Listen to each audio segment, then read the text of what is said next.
Accord cadre d'Addis Abeba, plus de 11 chefs d'État et des gouvernements sont attendus à Kinshasa pour évaluer l'exécution des engagements pris depuis des lustres en Éthiopie. Ces assises prendront 2 jours. Une mobilisation s'avère urgente pour sécuriser les déplacés de l'Ituri en proie aux groupes armés.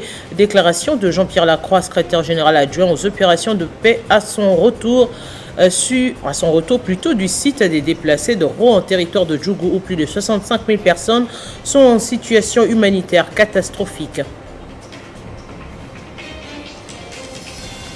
Élection de 2023, le président de la République a voulu dissiper tout malentendu sur un éventuel glissement. Félix Tshisekedi a réuni toutes les institutions et entré à l'organisation des élections, dont la CENI.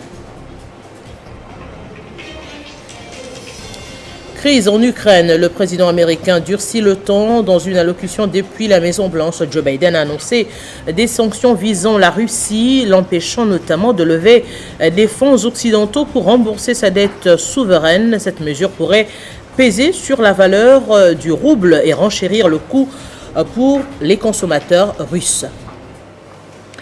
Très bon mercredi à tous. On commence ce journal par Kinshasa qui abrite le 10e sommet sur le mécanisme régional de suivi de l'accord cadre d'Addis Abeba. Pas moins de 11 chefs d'État et des gouvernements sont attendus pour évaluer l'exécution des engagements pris depuis des lustres en Éthiopie. Il sera aussi question pour la RDC ainsi que les autres signataires de faire rappel des dossiers concrets et substantiels sur le pouvoir, la paix, la sécurité et surtout le développement dans la région des Grands Lacs africains en proie à une instabilité chronique. Le président de la République a réuni le Premier ministre, quelques membres du gouvernement, la Commission électorale nationale indépendante CENI, l'Office national pour l'identification de la population ONIP, l'Institut national de la statistique INES. Sa communication a tourné autour de l'harmonisation des informations afin que le gouvernement de la République puisse organiser les élections dans le délai légal. Il s'est également agi de l'accompagnement des partenaires pour le recensement des populations. Avec ces échanges, les zones d'ombre sur la tenue des élections en 2023 ont été dissipées. C'est ce qu'ont affirmé le vice-premier ministre et ministre de l'Intérieur Daniel Assello, ainsi que le premier vice-président de la centrale électorale interrogé à cet effet. Les Nations Unies se préoccupent au plus haut point de la situation sécuritaire et humanitaire en Ituri. C'est ce qu'a déclaré le secrétaire général adjoint des Nations Unies chargé des opérations et maintien de la paix après les échanges ténus avec les déplacés du site de Ro en province de l'Ituri. Ro, localité située à plus ou moins 70 km de la ville de Bunia.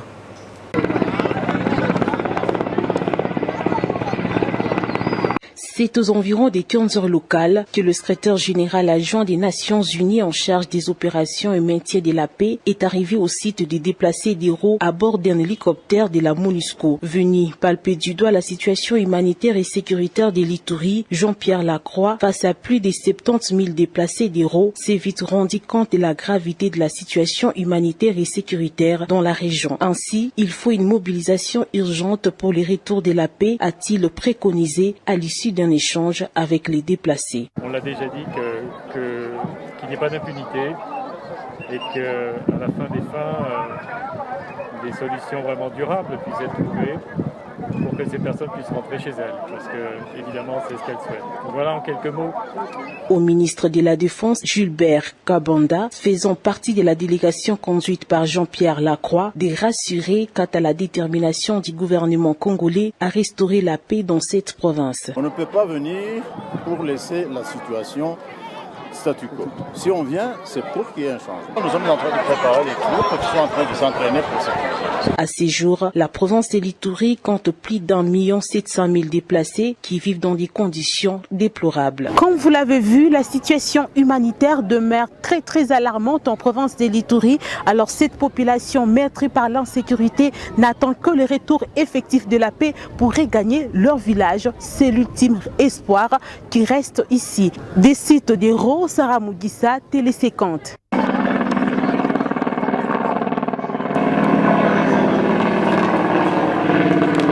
Matata Ponyo veut recouvrer ses immunités. Pour cela, il informe le chef de l'État de ses droits fondamentaux en qualité de garant du bon fonctionnement des institutions. Il demande au président de la République de s'impliquer personnellement pour qu'il rentre dans ses droits. Il a dit à travers une correspondance rendue publique mardi. Dans une correspondance adressée au président de la République, Félix-Antoine Tshisekedi Tshilombo est garant du bon fonctionnement des institutions. Augustin Matata Ponyo dénonce les graves violations de ses droits fondamentaux. Il a saisi la haute autorité du pays pour l'informer qu'il a été empêché de voyager le samedi dernier pour Lubumbashi, où il était censé se rendre pour enterrer en sa qualité de responsable des familles, sa propre jeune sœur, décédée le 16 février 2022. Selon Augustin Matata Ponyo, c'est l'agent de la Direction générale des migrations qui l'a signifié verbalement et sans le moindre soubassement. Il a fait savoir que la décision venait d'en haut. Matata Ponyo rappelle que dans son arrêt rendu le 15 novembre 2021 et dont le chef de l'État a été notifié depuis le 2 décembre 2021, et conformément à la loi organique, la Cour constitutionnelle indique que selon la constitution de la RDC, aucune juridiction d'ordre judiciaire ne peut juger un ancien président de la République et un ancien Premier ministre. Il s'ensuit que même la Cour de cassation, auprès de qui le dossier a été illégalement et anticonstitutionnellement renvoyé après cet arrêt de la Haute Cour, ne peut démontrer sa compétence pour juger un ancien Premier ministre pour les faits commis dans l'exercice de ses fonctions. Pour l'ancien Premier ministre, ce qui l'intrigue est que le dossier sur le détournement des fonds relatifs à l'indemnisation des biens aérianisés pour lesquels il a été entendu placé en résidence surveillée et qui a conduit à une perquisition brutale de sa résidence jusqu'à violer l'intimité familiale n'a jamais été clos, en dépit de la demande de classement sans suite pour défaut de charges confirmées verbalement par le procureur général près la Cour constitutionnelle et sollicité depuis juillet 2021 par ses avocats. Il ne s'agit ni moins que d'une succession de violations de ses droits fondamentaux, non seulement en tant que citoyen, mais aussi en tant que sénateur. Élection des gouverneurs, c'est ce mercredi 23 février qu'est prévue la clôture des dépôts des candidatures. Si dans certaines provinces, les candidatures sont contestées, le cas du Kassai oriental, dans d'autres provinces, les candidatures ne sont même pas encore déposées. Le cas ici de la province du Maniema, on en parle avec Émile Dimoké, coordonnateur provincial de la CENI, joint au téléphone par Vanok Monipolé. Jusque-là, il n'y a aucun dépôt depuis que nous avons repris. Il n'y a aucun dépôt. Hein, peut-être aujourd'hui, en dehors des 6 dossiers que nous avons reçus précédemment. Ce sont les 6 dossiers qui sont là.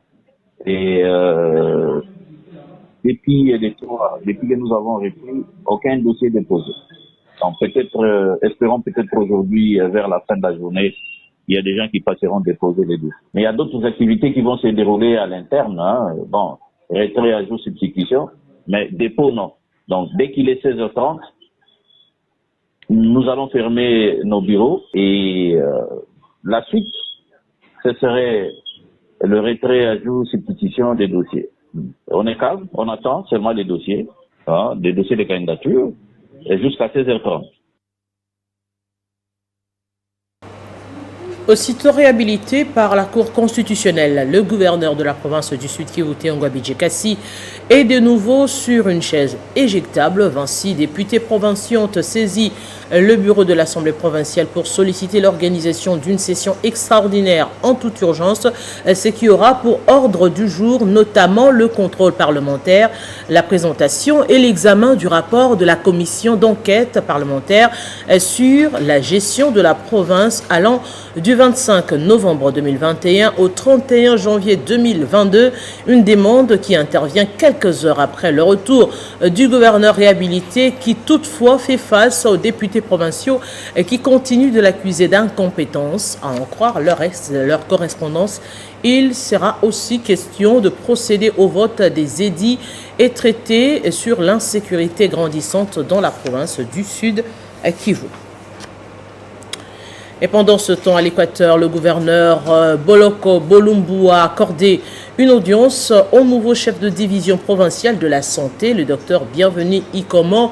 S'est entretenu avec le chef de l'exécutif sur ses nouvelles fonctions après avoir fait la reprise avec le chef de division provinciale intérimaire, le docteur Jacob Mossale. Pamafi Otenga.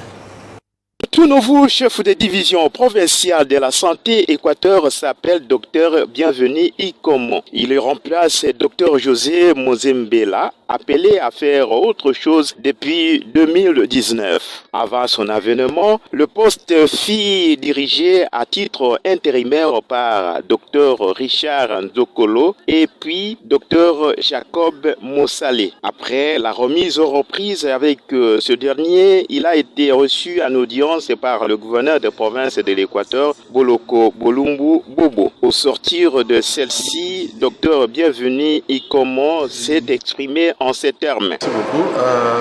Mes impressions sont d'abord les remerciements. Je remercie le ministre national de la Santé publique, Hygiène et Prévention, le secrétaire général de la Santé.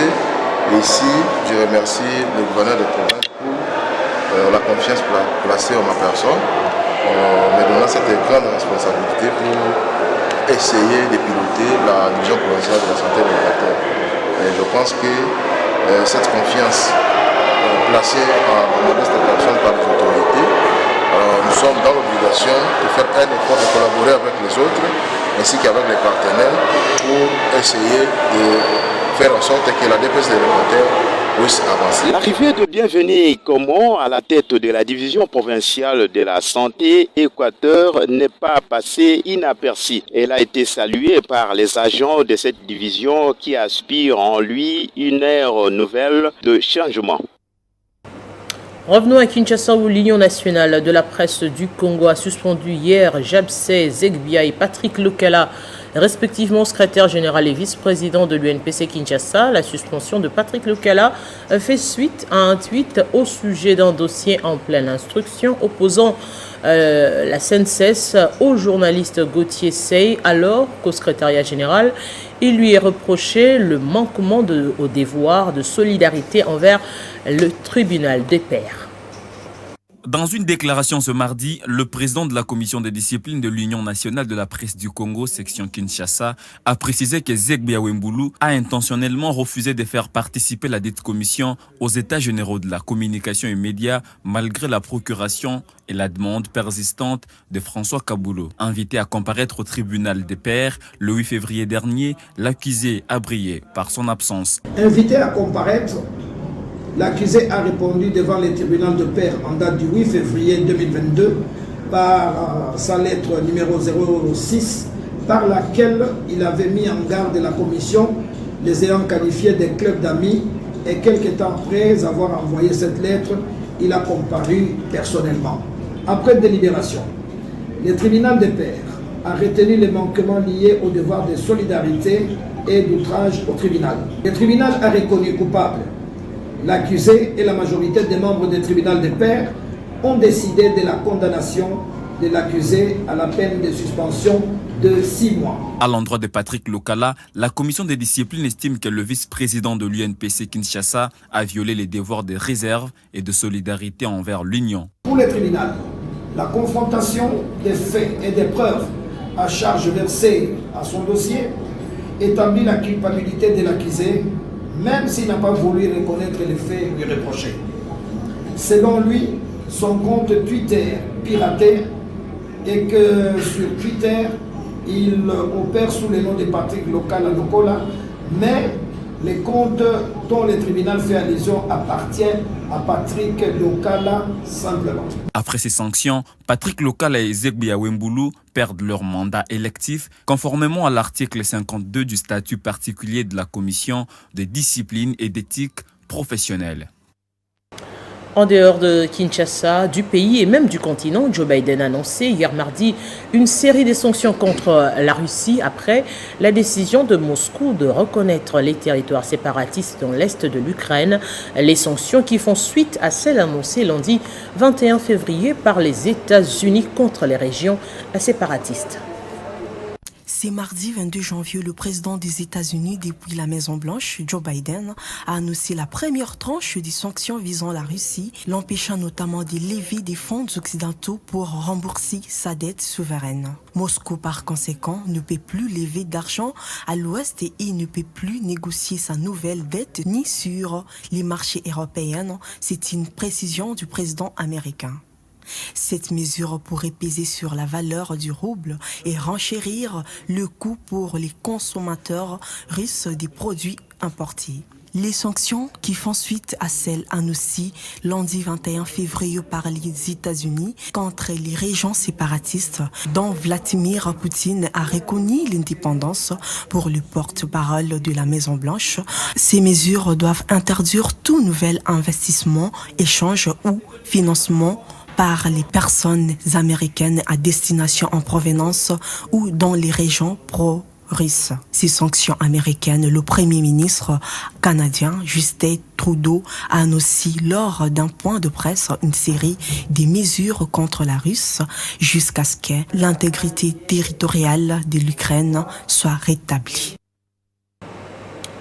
En sport, Lesotho du Congo-Brazzaville affronte ce mercredi au stade des Martyrs Coton Sport de Garoua en match comptant pour la deuxième journée initialement prévue. Dimanche, ce match a été reporté à ce mercredi puisque le stade des Martyrs était occupé par le tournoi interscolaire panafricain. Battu lors de la première journée par le TP Mazembe à Lubumbashi, Otto devra chercher des points aujourd'hui face à un adversaire qui veut se relancer après son nul des 0 buts partout face à Al-Marsi d'Égypte au Cameroun. On rappelle que Lesotho jouera ses matchs à domicile à Kinshasa puisque la CAF n'a homologué aucun stade à Brazzaville. Allez, venons-en, rappel des principaux titres.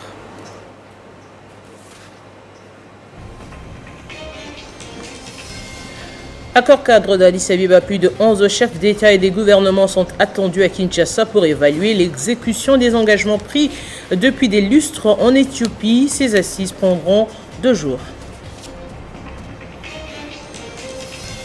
Une mobilisation s'avère urgente pour sécuriser les déplacés de l'Ituri en proie aux groupes armés. Déclaration de Jean-Pierre Lacroix, secrétaire général adjoint aux opérations de paix, à son retour du site des déplacés de Ro en territoire de Djougou où plus de 65 000 personnes sont en situation humanitaire catastrophique.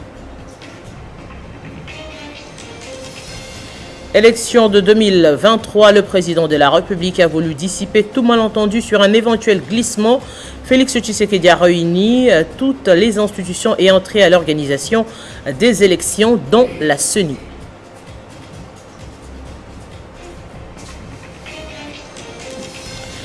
Crise en Ukraine, le président américain durcit le ton. Dans une allocution depuis la Maison-Blanche, Joe Biden a annoncé des sanctions visant la Russie, l'empêchant notamment de lever des fonds occidentaux pour rembourser sa dette souveraine. Cette mesure pourrait peser sur la valeur du rouble et renchérir le coût pour les consommateurs russes. Ne nous quittez pas, la revue de presse, c'est tout de suite.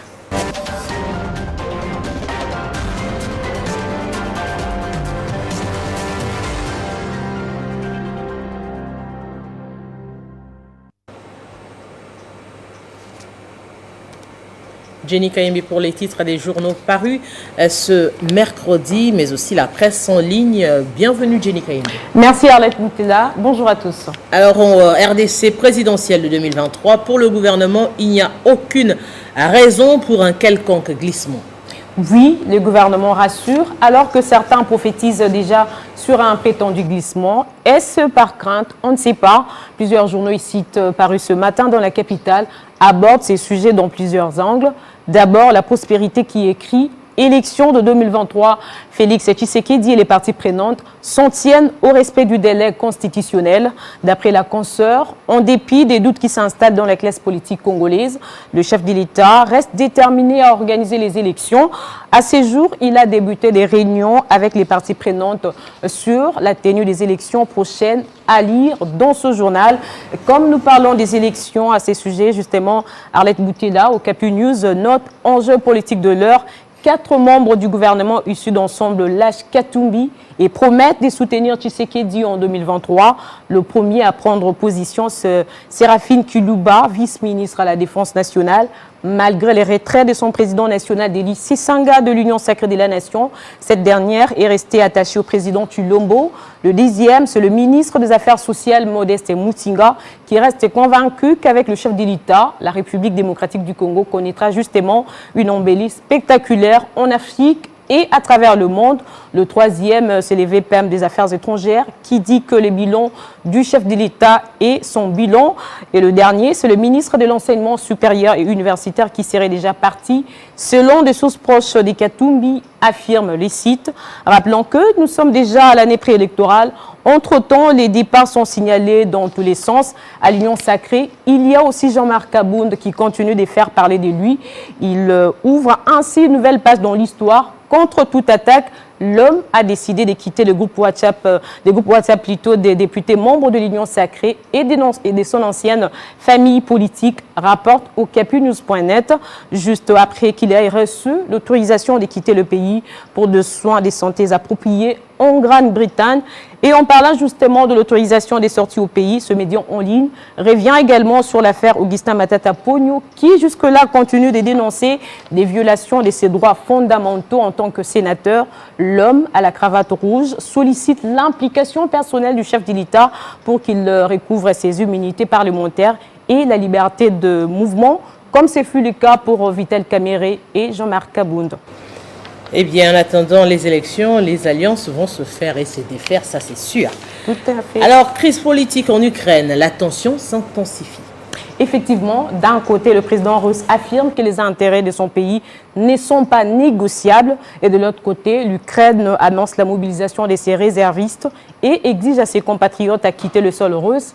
D'après nos confrères de France24.com, entre-temps, le président américain qui dénonçait le feu vert du Parlement russe a eu une opération militaire en Ukraine, a dévoilé des sanctions contre Moscou, un de ses partenaires occidentaux qui l'empêche de lever des fonds occidentaux pour rembourser sa dette, une position soutenue par la France, pendant que Berlin gèle encore. Les Japon et l'Australie ont donné leur position et soutiennent les USA qui promettent des mesures plus sévères au cas où Moscou poursuivait son incursion en Ukraine. Jusqu'où ira Vladimir Poutine? Le président russe a demandé à l'Ukraine de se démilitariser et de renoncer à l'OTAN. Le Conseil de sécurité ukrainien a demandé mercredi d'instaurer un état d'urgence dans le pays et les habitants des villes de deux côtés de ligne de front se préparent au pire. L'escalade en Ukraine révèle une fois de plus à quel point l'Europe est dépendante du gaz russe. Mais comment s'en défaire? Peu d'options existent. En attendant, les gouvernements européens et la France prennent des mesures pour protéger leurs citoyens d'une augmentation de leurs factures d'énergie. La crainte augmente et Kiev appelle d'autres sanctions pour frapper la Russie le plus vite que possible et plus fort. Jenny Kaimbe, merci pour cette sélection. Merci à vous autant. Merci à vous, aimables téléspectateurs, de nous avoir suivis. Vous l'avez compris, ce journal est terminé. À très bientôt.